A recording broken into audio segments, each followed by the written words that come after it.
Para você que se liga no território nacional, hoje eu bato um papo com um cara que para mim é um ícone do rock nacional, tanto ele quanto a banda que ele faz parte, desde a formação inicial. São referência para toda uma geração de bandas e artistas que vieram posteriormente. Sérgio Brito dos Titãs, irmão, muito obrigado pela presença, é sempre um prazer trocar uma ideia com você. Como é que você tá? Fala, Thiago, um prazerzão estar falando com você e com todos os ouvintes aí da Difusora em Ribeirão Preto. Tô bem, tô aqui na boa, suportando esse período de pandemia, como todos nós. Ah, bacana. E temos muitas novidades, né? 2021 começando com muitos projetos acontecendo e já ganhando força. Você lançou recentemente o primeiro compacto digital, vamos dizer assim, composto por 2 singles, né? Epifania, música que a galera já curte e pode pedir aqui na programação da Difusora, e Tradição, que inclusive foi gravada primeiramente pela Elza Soares. É isso? Fala um pouco sobre os planos para esse projeto e sobre a sua carreira solo. É isso mesmo, esse primeiro compacto, sim, são essas 2 músicas que você falou, são músicas feitas ao piano, músicas que eu acho que tem uma melodia forte, letras interessantes, e o plano na verdade é lançar de 2 em 2 a cada 3 meses até completar 12. Vou lançar aos poucos, é uma estratégia que eu combinei aqui com o pessoal da Midas Music, que é a gravadora pela qual estou lançando o disco, que eu acho que é a melhor estratégia das pessoas fazerem uma audição mais atenta, mais apurada do trabalho que eu estou lançando. Pô, demais. Esse é o seu 5º disco solo, o último havia sido Pura Bossa Nova, que foi lançado em 2013. E eu ouvi em uma outra entrevista, se não me engano, pro Pedro Bial, que você ainda sente aquele tesão de subir no palco acompanhado dos amigos e mandar aquele rock and roll pra galera, repetir isso todo fim de semana e tal. Com a pandemia essa realidade mudou, né? Os shows cessaram, vocês fizeram uma apresentação pros carros, se não me engano, com os Titãs, um evento fechado e uma live que também teve bastante destaque aqui na programação da Difusora. Foi o momento certo para dar vazão a essas composições, a esse trabalho solo, ou isso já vinha da necessidade de exprimir e apresentar para os seus fãs essa outra vertente sua, mais MPB e talvez até mais trabalhada, rebuscada musicalmente, do que ocorre com o seu trabalho nos Titãs, né? Qual é a principal diferença e o que te dá mais prazer, assim, nos 2 formatos? Eu acho que o trabalho de banda ainda me agrada muito, eu gosto disso, de fazer parte de uma banda de rock. Acho que a adrenalina, a energia em cima do palco, essa história de você lidar com um cara ali do teu lado que é teu amigo, teu parceiro, como igual, ouvir críticas sem meias palavras, isso é muito enriquecedor, eu acho, na vida de qualquer um. Eu ainda tenho muito barato por isso. O meu trabalho solo é aquilo, é uma necessidade minha, tem um lado todo, uma coisa musical minha que não cabe dentro dos Titãs.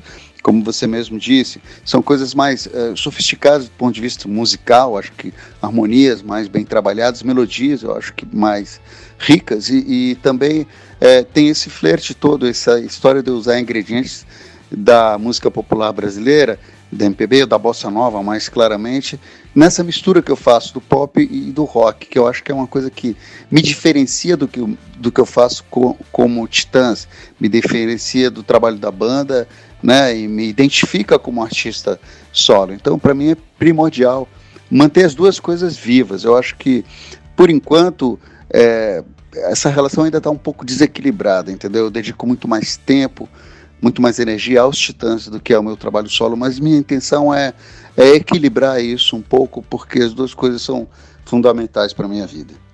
Legal. Quem acompanha de perto o seu trabalho percebe que além do talento para a escrita, você tem muito cuidado, muito zelo pela parte musical, principalmente na carreira solo. O piano, seu instrumento de ofício, vamos dizer assim, ajuda muito nisso, por ser um instrumento que oferece muitas possibilidades e tal. Fala um pouco sobre a sua formação musical e as suas referências aqui no Brasil e no exterior. Para quem não sabe, o Brito morou no Chile por um bom tempo, né? E não foi por opção. Como é que foi o começo disso tudo? Olha, eu acho que o piano é um instrumento riquíssimo, né, e complexo. Eu acho que a vantagem de tocar piano, teclado, é que você realmente pode conceber um arranjo inteiro, tudo. Pensar numa parte de cordas, numa parte de baixo, numa parte grave, na harmonia, essa coisa de modular para qualquer tom e da coisa funcionar. Você vê muito claramente a melodia, quando eu estou compondo, assim, especialmente essas músicas do meu trabalho solo, sempre checo, no mínimo checo a melodia no piano, eu vejo se a melodia está fluente, se ela tem repetições, se não tem. Então, o instrumento é uma ferramenta incrível, o piano é uma ferramenta incrível para a composição, assim, antes de mais nada. E eu me considero basicamente um compositor. Durante a minha vida eu tive aula de piano, eu comecei tocando algumas pecinhas clássicas, já um pouco mais tarde do que a maioria das pessoas, com 13, 14 anos, e ali fui pegando gosto por isso, por compor basicamente. Então procurei informação, fiz alguns estudos de harmonia, alguns estudos de música, de instrumento, mas nada muito a sério. Eu sou basicamente um autodidata, embora eu tenha tido, sei lá, 2 professores que me deram boas dicas no que diz respeito, especialmente essa história da harmonia, da fluência harmônica e do formato das canções e tudo mais. Basicamente, minha formação é essa, e o que me move é uma paixão muito grande pela canção, por essa história do casamento entre melodia e letra, que eu acho que é algo diferente de fazer só uma melodia ou escrever um poema, porque essa junção ela é um pouco mágica e você tem que equilibrar para que ela funcione bem. E às vezes uma melodia muito simples funciona de maneira brilhante com uma letra determinada e às vezes uma melodia complexa pode ficar estranha, esquisita. Então essa composição, mais especificamente essa história de fazer canções, é algo que sempre foi uma paixão minha desde cedo, foi o que me levou para a música, na verdade. Fala um pouco sobre esse acústico. São 25 faixas que vão estar disponíveis também em formato físico, um CD duplo, além das plataformas digitais, streaming, etc. Ao meu ver, esse álbum foi preparado com muito carinho para os fãs, né? Qual foi a ideia para esse acústico? Fazer um registro desse momento da banda, essa formação em trio? Eu acho que foi curiosa a maneira como esse projeto foi ganhando forma, porque no princípio a gente queria fazer só alguns shows, e exatamente para atender ao pedido de fãs, para que a gente comemorasse de alguma maneira o Acústico MTV, que foi um disco muito bem sucedido.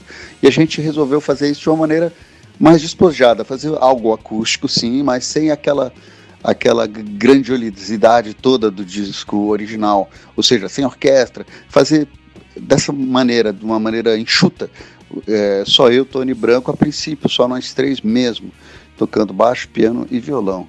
Depois a gente viu que aquilo teve uma aceitação muito grande por parte do nosso público, a gente começou a fazer mais shows, e muito mais shows do que o elétrico, e por isso mesmo a gente resolveu incluir Beto e Mário, que entram sempre na segunda parte do show para nos acompanhar, mas ainda dessa maneira acústica, né?